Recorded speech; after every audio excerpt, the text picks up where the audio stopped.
সাহাবায়ে কেরাম যে পৃথিবীতে ইসলামের কতটা উপকার করে গিয়েছে তা সামান্য সময়ে, অল্প সময়ে এই জাতিকে বলে বোঝানো আমার দ্বারা সম্ভব না। কিন্তু তারপরেও সাহাবায়ে কেরামের আত্মমর্যাদা, সাহাবায়ে কেরামের সম্মান এবং তাদের যে জীবনের কর্মগুলো ছিল তা থেকে দু একটি উদাহরণ দিয়ে তাদের মতন করে আমাদের জীবন গড়াই হবে আমাদের লক্ষ্য। এজন্য তাদের মহানুভবতা কেমন ছিল সেই জন্য একটা গল্প আমি আপনাদেরকে বলছি। হযরত ওমর রাদিয়াল্লাহু তাআলা আনহু, যার নাম শুনলে পুরো শয়তান জাতি পর্যন্ত ভয়ে কেঁপে ওঠে, যার নাম শুনলে জিন জাতি হাজার হাজার মাইল দূরে গিয়ে পালায়, সেই ওমর ইবনুল খাত্তাব রাদিয়াল্লাহু তাআলা আনহু তিনি একটা সমাবেশে গিয়েছিলেন।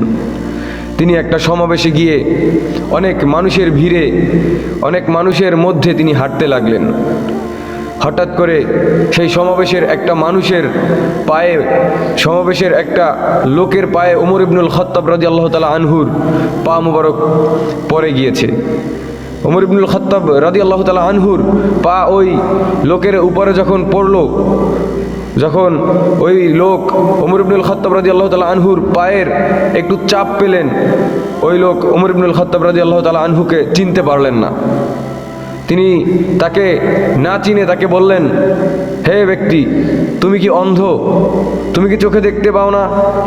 তুমি আমার পায়ে কেন পাড়া দিয়েছো? ওমর ইবনুল খাত্তাব রাদিয়াল্লাহু তাআলা আনহু এত মহান মর্যাদার এবং এত শক্তিশালী হবার পরেও তিনি তাকে বললেন, আমার ভাই, আমি অন্ধ না, আমি ভুল করে আপনার পায়ে পাড়া দিয়ে ফেলেছি।